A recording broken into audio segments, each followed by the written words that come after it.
রাজনৈতিক দলের নেতৃবৃন্দ এবং কি আলিম উলামা পরিষদের নেতৃবৃন্দ, আমাদের পরিবহন এবং এবি পার্টি, গণদাবী,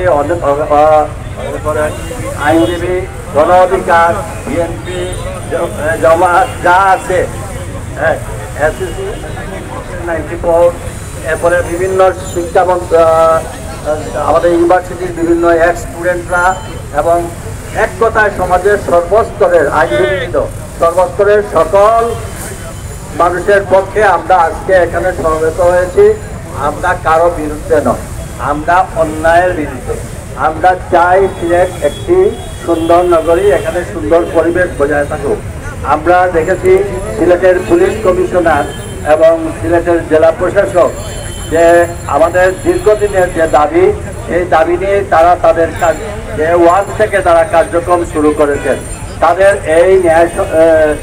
এই ভালো কাজে আমরা সাধারণ জনগণ তাদেরকে সমর্থন দিয়েছি। আমি অত্যন্ত এক কথায় বলতে পারি যে পুলিশ কমিশনারের কার্যালয়ে এবং জেলা প্রশাসকের কার্যালয়ে যে সকল নেতৃবৃন্দ বক্তব্য দিয়েছেন, সকল রাজনৈতিক দলের নেতৃবৃন্দ, সকল পেশাজীবী সংগঠনের নেতৃবৃন্দ, তো যাই হোক আজকে উপস্থিত ওইখানে বক্তব্য দেবেন।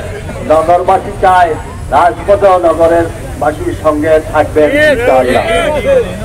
আমরা আমাদের ন্যায়সঙ্গত দাবির জন্য আমি আমার পরিবহন সেক্টরের, ব্যবসায়ী সেক্টরের এবং সাংবাদিক এবং আপামর আমাদের শিক্ষাবিদ সহ দুর্গাপূজার পরে আমরা সমস্ত যারা আমরা এই আন্দোলনের সঙ্গে সক্রিয়, সর্বত্রভাবে সিলেটের সর্বস্তরের জনগণকে নিয়ে আমরা একটা ক্যাফেলা তৈরি করব।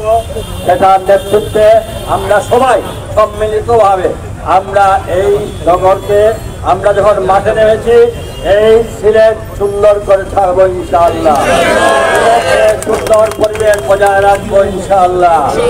আপনাদের অনেক সময় আমাদের মাথা বিক্রি করা হয়েছে, সময় আসলে আমাদের এই করে দেবেন, সেই করে দেবেন, অনেক প্রতিশ্রুতি দেন, কিন্তু যখন মানুষ দুর্ভোগে পৌঁছে, যখন মানুষের অসুবিধার কথা বলা হয়, যখন সাধারণ মানুষ তাদের চলাফেরার অসুবিধা হয়, তখন রাজপথে নামতে তাদের অসুবিধা হয়। তাদেরকে বলবো আপনারা আর জনগণের কথা বলবেন না, জনগণের কথা বললে জনগণের ন্যায়সঙ্গত দাবির প্রতি আশা করি সবাই একযোগে কাজ করবেন।